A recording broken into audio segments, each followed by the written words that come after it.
بەرامبەر کەناڵێکی زۆری تەلەڤیزیۆنیدا ئەمە پرس و باسخواسی ئەم تەوەرەمان دەبێ. مامۆستای بەڕێز و خۆشەویست زۆر بەخێر بێن. سپاس دەکەین کە لەم بەشەی بەرنامەکەمان لەگەڵمانی. سپاسی ئەم دیدارەتان دەکەم. هیوادارم بەردەوام بن لەم دیدارانە لە پێناو خزمەتی گەل و نیشتومانەکەمان بۆ ئەوەی بتوانین نەوەیەکی وا بێنینە بەرهەم کە ترسی داهاتی خۆمان نەبێتن، نەوەیەکی وا کە بتوانن وەکو پێویست وەکو وڵاتانی جیهان ئەم کوردستانە ئازیزە بەڕێوە بن. زۆر باشە ئینشاءڵڵا. مامۆستا پێشەوەی من پرسیارەکان عەرز کەم، پێم خۆشە جەناب شتێکی جوانت ئامادەیە پێم وابێ بۆ من بخێنیتەوە لەسەر منداڵان. زۆر زۆر ئەم سوپاس دەکەم کە دەرفەتت پێدام و بەسەر چاوان ئێمە مامۆستای بەڕێز کە باسی منداڵ دەکەین. منداڵی مانای نەوەیەکی داهاتوو، ئاڵایەکی داهاتوو، نیشتمانێکی نوێ، پەروەردەکردنی منداڵ بە شێوەیەکی دروست واتە تۆ نیشتمانێکی نوێ بنیاد دەنێی، ترست لە داهاتووی خۆت نابێت. بۆیە گرنگیدان بە منداڵ لە هەموو وڵاتێک نەک لێرە گرنگیدانە بە بەرهەمهێنانی وڵاتێکی نوێی ئایندە، ئایندەیەکی گەش و جوان. بەڵێ فەرموومەوەسا. سەدەی ماف لەوەتەی ماف دانراوە، باس لە منداڵ کراوە، یادمان گەلێ کراوە، مافمان کەم دابین کراوە. گەلێ منداڵ بێبەرگە، زۆریش نزیکی مەرگە، تا ئێستاش بەبێ خۆشین، خەم و تاڵی دەنۆشین، سەیری زۆر جگەرگۆشە، تا ئەمڕۆ شت فرۆشە، لە پێناوی ژیانی تامی خوێندن نازانی، باسی ماف هیچە بەدەم لە سەدەی 21ەم. یا ڕەبی دەست چاوت خۆش ئەو دەنگ و دەستە زوڵاڵەت هەر بەردەوام بێ ئینشاءڵڵا. سەلامەت. مامۆستا بەبزانێ ئەو شاعیرە بۆچی نووسراوە؟ ئەو شعرە کە بە لە دەرونی منداڵێکی کوردە کە هەموو ساڵێ ڕۆژی مافی منداڵان و باسی مافی منداڵان زۆر دەکرێتن، بەڵام بەڵێ هەموو ساڵەیە لە یەکی شەش جەژنی منداڵانە لە 2011 هەموو ساڵێک ڕۆژی مافەکانی منداڵانە باسی ماف زۆر دەکرێت، بەڵام ئەو منداڵە دەرێت بەدەمە، بە کردار نییە. ئەمن کە تا ئێستا هەزارەها منداڵ نزیکی مەرگە، زۆری بێبەرگە، زۆری هەتا ئێستا نەخۆشە، هەیە شت فرۆشە. دەبێ بەرنامەیەکی تۆکمە هەبێ زۆر زۆر ورد بۆ ئەوەی منداڵ تەمەنی منداڵی خۆی وەکو پێویست بژی. پێویست ناکە ئێستا بڕۆ لە هەولێر ئەو هەموو ترافیک لایتانە تەماشاکە، بەدەیە ها منداڵ لەو ترافیک لایتان چێ بەرپرسە لەو کارە. ئەوە دەبی ئەو پسپۆڕانەی دەروونزان لە بازارەکان یان ئەوەی هەندێک ئیش هەیە ئی منداڵ نییە، چونکە ئەو منداڵە لەو ژینگەی کە تێیدا ئێستا پەروەردە دەبی ئەو شتەی لە مێشکیدا دەچەقی. ڕاست. تۆ من بەڕای خۆم کاتی خۆشی لەگەر وەزارەتی پەروەردەی بەڕێز قسەم کرد، گوتم کە هاوین دادێ قوتابخانەکان دامەخەن. گوتی چ بکەین کازم؟ گوتم هەموو قوتابخانەکانی کوردستان با کراوە بن، مامۆستای وەرزش، مامۆستای مۆسیقا، مامۆستای هونەر، ئەو مامۆستایانەی کە ئی کۆمپیوتەر با دەوام بکەن، هەر دەورات و خول بکەنەوە، هەر گەڕەکە و ئەو قوتابخانەی کە لێیتی ئەو منداڵانە ناونووس بکەن، هەتا ئەوەی لە خوێندندا بڕایە با لە قوتابخانە دەوام بکەن هاوینان. بە تایبەتی ئەو کاتانەی مەسەڵان ئێستا گەرمایە دەتوانین بڵێن 5 ساعت 5 یان بەیانیان زوو بە گوێرەی پێویست، یعنی کە تەندروستی ئەو منداڵە بپارێزین. زۆر باشە. ئەگەر بێت و لە هەموو گەڕێکێک ئەمە دەتوانین ئێستا 100-200 منداڵ لە ناو قوتابخانەیەک جێبکەینەوە. ئەگەر بێت و دەرماڵەیەکی زۆر سادە و ساکاریش لە ئەو مامۆستایە بە ڕێزە دابین بکەین، بڕواناکەم هیچ باوکێک ئەگەر کرێکاری بکاتن نەتوانێ مانگانە دە 15,000 بۆ جگەر گۆشەکەی بداتن، وەکو هاوکاریەک بۆ ئەو مامۆستایانەی لەوانەیە زۆر مامۆستای بەرز و بەڕێزیشمان هەیە خۆبەخشانە ئەو کارە دەکەن. بەڵێ بەڵام ئەو منداڵانەمان دوور کردەوە لە شەقام، لە کارەساتی ئۆتۆمبیل، لە برادەری خراپ، یعنی چەند کاتژمێرێک لەنا ئەو قوتابخانە بەسەر دەبات و فێری شتێکی بە سوودیش دەبێت. زۆر باشە. مامۆستا بابێن بزانی ناوەڕۆکی ئێستای ئەو کەناڵە تەلەڤیزیۆنیانەی منداڵان کە بەڕێزت دەیبینی و ئاشنای پێیان ناوەڕۆکەکەیان لە ئێستادا چۆن دەبینی؟ مامۆستای بەڕێز من لە ساڵی 91 باباسکێن ڕاپەڕین بەڵێ هەتا ئەو کاتێ ئێستا ئەو توخسان دەکەین ئێستا بەڵێ هیچ بەرنمەیەک تەلەڤیزیۆنێکی منداڵان وەکو نارێن هەر نەبووە و خزمەت نەکرایە بەس وەکو پێویست نەبووە من 25 ساڵ پێی ئێستا وتومە ئەگەر دەسەڵات دار بم وەزارەتێک دادەنێم لە کوردستان بە ناوی وەزارەتی منداڵان هەموو کاروباری منداڵانی کوردستان پەیوەند بەو وەزارەتە تا باخچەی منداڵانیش دەبێت عادی وەزارەتە بێت چۆن ئێستا دایەنگا لە کوردستان سەر بە وەزارەتی تەندروستیە باخچەی منداڵانیش دەبێت سەر بە وەزارەتی منداڵان بێتن ئەوەی کێ لەوێ کار بکاتن دەروونزان کۆمەڵناس زمانزان پەروەردەکار مۆسیقار وێنەکار ئەوانەی کە لە بواری منداڵان پسپۆر و زیرەکن لە کوردستان جوانە بەڵێ بە هاوکاری هەموو وەزارەتەکانیش چکە ئەو بەتەنێ ناکرێتن بێگومان پرۆگرامێک دابنێن بۆ نمونە مەسەڵان باخچەی منداڵانی کوردستان ئێستا زۆر چیرۆک هەیە فێریان دەکەن ئەمن خۆم لە نزیکەوە ئاگاداری ئەوشتانم چیرۆکەکان تون دوو تیژی تێدایە هی منداڵان مامۆستا هی منداڵان ئێمە باسی منداڵان دەکەین زۆر سروت هەیە منداڵەکە پێی لەبەر ناکرێ هەر نازانێ هەرماناشی چییە مەسەڵان ئێستا هەموو منداڵەکانی کوردستان دەرێن سێ و مێوەیەکی جوانە فێر نەکرا پێی بڵێ سێ و میوەیەکی جوانە یعنی با بڵێن بە شێوەیەکی ڕاست و دروست فێر نەکرایە ئەگەر هات و ئێمە توانیمان بە هاوکاری هەموودایەک پرۆگرامێکی زۆر زۆر بەهێز و پەروەردەیانە دابنین لە بۆ منداڵی کورد هەر لە باخچەی منداڵانەوە کە ئەو منداڵە قۆناغ بە قۆناغ ئەو پرۆگرامی لەگەر بڕوا کە زانکۆتەوە دەکا دەبێتە سەرکردەیەک ئەندازیارێک پزیشکێک مافپەروەرێک دادپەروەرێکی ڕێک و پێک کە دەتوانی لە هەر شوێنێکی دابنێ خزمەت بکە ئەو کاری خۆی بەڕێو بە بەبێ ئەوەی هیچ کێشە هەبی زۆر باش مامۆسا لە ئێستادا دەبینین ینی ئێمە هەمومان بەیەکەوە کاتێک سەیری کەناڵەکانی تەلەڤیزیۆن دەکەین ژمارەیەکی زۆر لە کەناڵی تەلەڤیزیۆنی منداڵان ئێستا کراوەتەوە بەڕای مامۆسا وەکو کەسێکی پسپۆر وەکو کەسێکی شارەزا لەم بوارە زۆری ئەو ژمارەیە بە شتێکی باش دەزانن یان چی من مامۆستای بەڕێزم کاتی خۆشی باسم کردی ئێستاش باسی دەکەم لە کەناڵەکەی بەڕێستانەوە ئەو ئەفلام کارتۆنانەی کە ئێستا زۆری هەنا یان ئەو قسانی کە دەکرێت لە ناو تەلەڤیزیۆنەکان بۆ نمونە ئێستا لە خۆم و خۆتەوە بگرا و ئەوەی هەر تۆزێک عەقڵی هەبی هەموو دژی تیرۆرە و دژی کوشتنە دژی تەقینەوەیە بەڵام دژی تەعەسوبە تۆ تەماشای هەموو کەناڵەکان بکە پشیلە و مشکوشتیوە ئەو هەموو تێئینتی دانانەوە تەقینەوەیە بەڕای من ئەوە جۆرێکە لە تاوان من وەکو خۆم کە لە من دەپرسی پێویستە تا ئەفلام کارتۆنێک پەخش دەکرێ لیژنەیەکی باڵا ئیمزا لەسەر ئەو ئەفلام کارتۆنە بکە لەلایەنی دەروونزانی کۆمەڵناسی لایەنی مامۆستایانی ئاینی زانانی ئاینی لایەنی مامۆستایانی پەروەردەکار وەزارەتی پەروەردە دەبێ ئیمزای بکەن ئەو ئەفلام کارتۆنە پەخش دەکرێ یان نا جوانە دوو گۆرانیەکی منداڵان لە شعرەکانی منەوە بگرە ئێستا من ئەو شعرێ من دەمانەوێت بیکەینە گۆرانێ دەبێت 4 کەس ئیمزای بکاتن ئەو دێرە ڕاستە باشە خزمەتی میلەتەکەمان دەکا تونند و توژی تێدا دەیگۆڕین لای دەبن کێشەمان نییە نەک هەر بتە گۆرانی بۆیە ئەو کەناڵانێک کە ئێستا هەنە لە کوردستان کە ئێستا دەرێن بەبێت چاودێری یان بەبێ سانسۆر هەر کەسە لە خۆی بڕێوەی دەبا من لەگەر ئەوەمە ئەگەر سانسۆر بۆ هیچ تێک نەبێت لە بوارەکانی تر لە تەمەنی 18 ساڵی بەرەو سەرەوە بۆ بواری منداڵان دەبێ زۆر بەوردی هەبیتن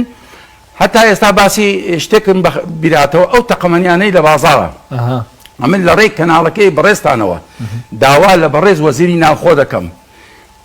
چۆن مادەی هۆشبەری قەدەغە کردیە چۆن تاوانێکی گەورەیە ئەو تەقەمەنیانەی ئێستا لە کۆڵانان ئەو دەماچەیە تیرروکەوانە شیرە ئەمە زۆرم دیتێ لە دوکانەکان بڕوات هەبی پێش 5-6 ڕۆژ هەندێک منداڵ لە منتیقەیمە تەقینی ئشتیوان دەتەقاندەوە یعنی ئەگەر یەکێک نەخۆشی دڵی هەبی لەوانەیە تووشی وەزعشی خراپبی بۆیە پێویستە ئەمن داوان لێ دەکەم سوپاسیان دەکەم کە هاوکار بن ئەو شتانە نەهێڵن بێتە ناو کوردستان ئەو منداڵە لە باتی فێرە ئەو دەمارچە و تۆنترەقە و تیر و کەوان و شەڕ و شەڕ و ئاژاوە بێ. من بەخۆم جارێک لە کوڕێکم پرسی لە تەندروستی ئیش دەکا گوتی تا ئێستا چەند کەسمان بواتێ چاوی کوێر بۆ بۆ دەمارچانەی کەلام زوشتی واداوێ. بۆیە منداڵ دەبی لە هەموو بوارەکانەوە چاودێری بکرێتن. ماوەساوتت ئەگەر سانسۆر و چاودێری بۆ هیچ شتێک نەبێت بۆ منداڵان هەبێت من بۆ ئەو سانسۆرە بۆ ئەو سانسۆرە هەیە ئێستا لە کوردستان؟ نەخێر نییە. ئێستا بەڕای من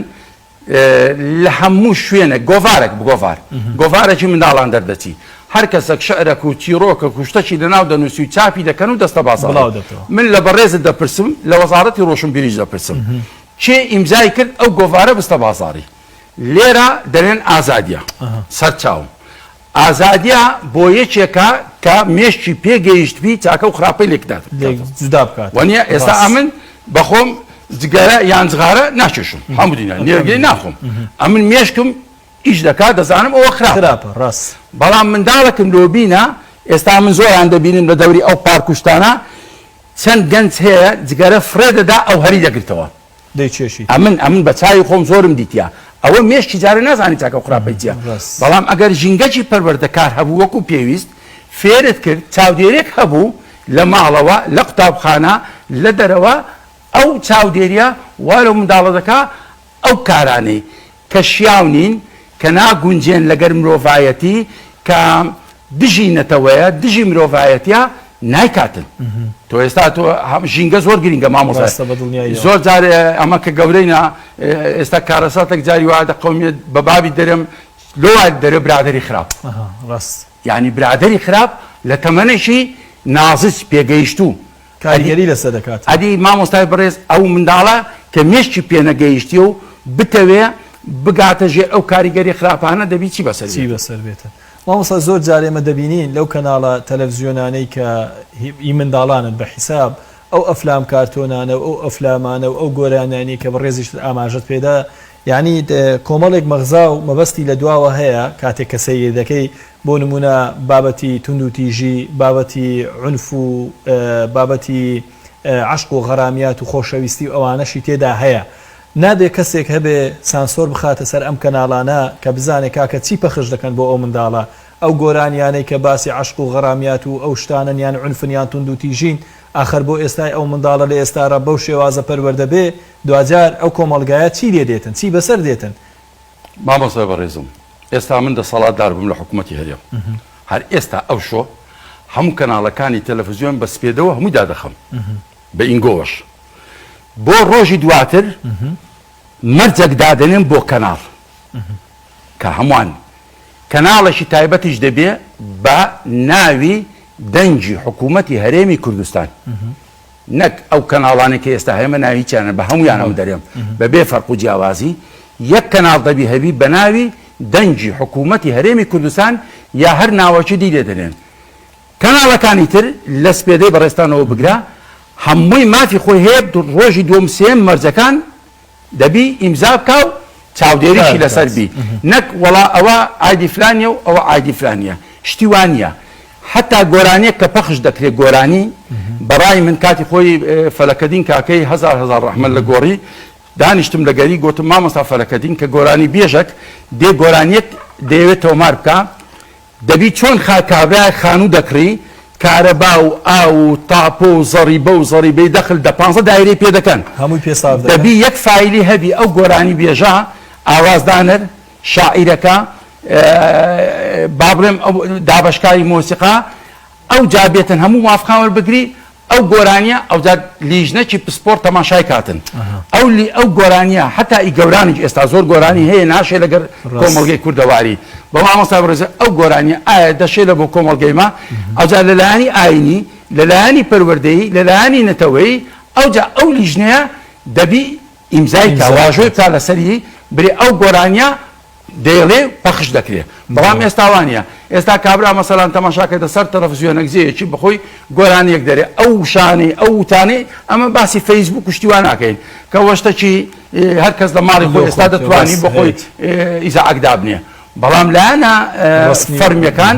دەبێت چاودێرێکی زۆر ورتەبی زۆرتون دەبی حتا لە هەواڵەکان ئێستا لە تەلەڤیزیۆنەکانی ئێستا بگرە مەناوەکانیان ناڵێن زۆر هەواڵی تونند و تیژی هەیە کابرا کوڕی کوژرایە جەرگی سوتات سێ تەلەڤیزیۆن لەسەر سەری کابرایە ماچیان لۆ ڕاگرتی ماچیان لۆ ڕاگرتی ئێ باشە من لە تو دەپرسم لە مرۆڤایەتی دەپرسم لە زانانی ئاهەنی بەڕێز دەپرسم لە پەروەردەکاران دەپرسم ئەوە جەرگی سوتایە لە ئەو کارە ساتەیە ئێستا ئێمە لە بەردەین کاکە تو چیش بۆ هەواڵەیە دەوێت قسەی لەگە بکە ینی ئێستا ئەمن ئەو کەناڵانی کە هەواڵەکان لە کوردستان پێشکەش دەکەن ینی شتێکی وای لێ نابینم وەکو ئەوەی برەی لە بۆ میلەتێکدانرابی هەر لە بۆ کات بەڕێکردن یا موچە وەرگرتنەکەیە بەشی زۆریان یانی ئەم ڕێزم هەیە لە بۆ کات نەکەمە هەر هەمووان زەربی سفەکەین بەڵام دەبێ هەتا هەواڵ خوێندنەوە نابێت تۆ دێ سەر ستێجێک کە هەواڵک دەخوێنیەوە وابزانی ئەتوو لە بن دیواری مەکتەبەی ڕاوەسای قسان دەکەی ئەتوو هەواڵک دەخوێنیەوە لە بۆ 40-50 ملیۆن کورد بەلانی کەمی بابنین لەو 40-50 10 ملیۆن جێ لە ڕادەگری 5 ملیۆن چونکە ئەوە سەتەلایتە لە خۆت دەزانی هەموو جیان دەگرتەوە پێویست ناکە ئەتوو هەر هەواڵک بی و تەلەڤیزیۆن بڕوات هەبی جاری وا هەبووە کارەساتە قەومایە لە ماڵک 6 تەلەڤیزیۆنم لەوێن دەرەدیتە چاوەکەی چاوم ئەتوو جارێ ئەو ترس و دڵە ڕاوچێ ڕۆ دەخێنە ئەو میلەتەی خەڵکی پێ دەترسین سارێک وەردەگەڕێ 4 کەس مردیە یەکسەر دەچی تەرمەکان و شوێنەکان و مامۆستا باسی تونند و تیژیمان کرد مامۆستا ئەوە لە خەیاڵت هەتا دەوڵە دەبیت تەبع دەبی شوێ دێتەوە خەونێت ناخۆشە کاکە تو دە هەواڵێکی خۆش یعنی ئێستا لەوە ئەو شۆ لە هەموو تەلەڤیزیۆنەکان نێرن حکوومەت هێرێن بڕیاریدا پاشکەوتی موچە دەدرێتەوە یعنی چەند خۆشە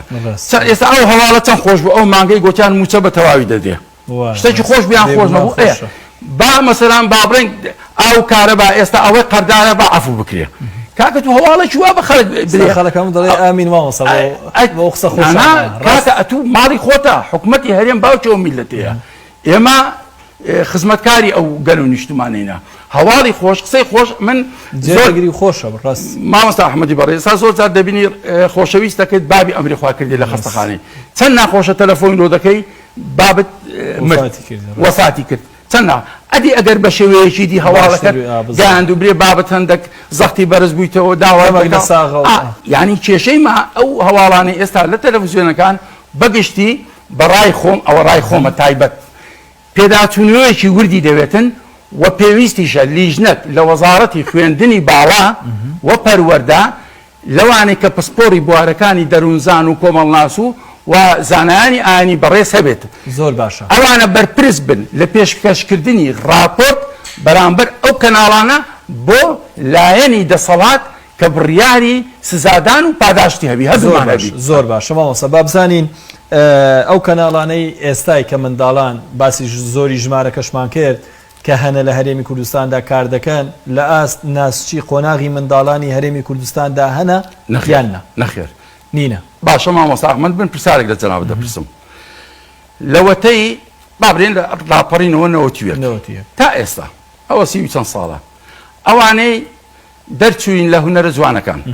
لە کۆلیژی هونەرە جوانەکان لە بەشەکانی دی کۆمەڵناس دوو کەسم پێ بڵێ سێ کەسم پێ بڵێ لە هەموو کوردستان بێن بەرنامەکی منداڵان پێشکەش بکەن بەرنامە من خۆم لە بەرنامەکانی منداڵان زۆر بەشداریم کردیە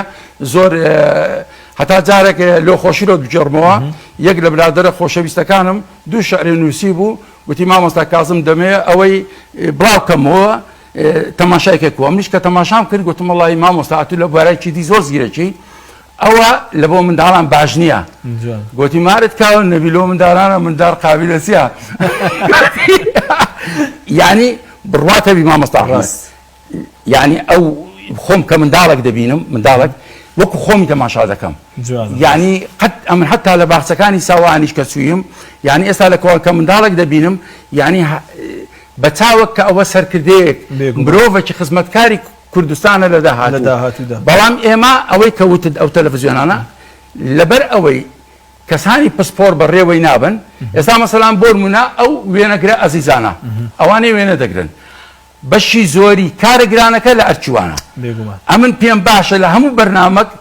ڕسمی وانە لەگەر کامێرەکانیان لەگەر ناوەکانیان دەرچیتن دەرچیتن چونکە ئێستا ئەوانە کە پێیان دەرێن سەرباز ئەمن ناوم لێناین پێشمەرگەی ون چونکە سەرباز لۆ کوردستان وشەکە خۆش نییە بەس باوانە دەرێم پێشمەرگەی ون چونکە ئەو بەڕێزانە هەموو کارەکانیان لە ئەستۆیە. زۆر باشە مامۆستا کاتەکەم زۆر کەمی باوە پرسیارەتشم بەلاوە زۆر گرینگە بەڕاستی کە خۆی لە ئەرچی وەزارەتی ڕۆشنبیریدا دەبینێتەوە لەم مەسەلا تا چەندە وەزارەتی ڕۆشنبیری لەم مەسەلەدا دەکەوێتە ژێر ئەو ئەرکا بە کورتی وەڵامم بدەیتەوە سپاس دەکەم. مامۆستای بەڕێزم هەر وەزارەتێک لە کوردستان دەسەڵاتی خۆی هەیە و ئەرکی خۆشی هەیە بەڵام ئەوە قەیرانە و کۆڕۆنایە و بابرێن وەزعی کوردستان بەو شێوێ و بەو شێوەی نییە بەڵام من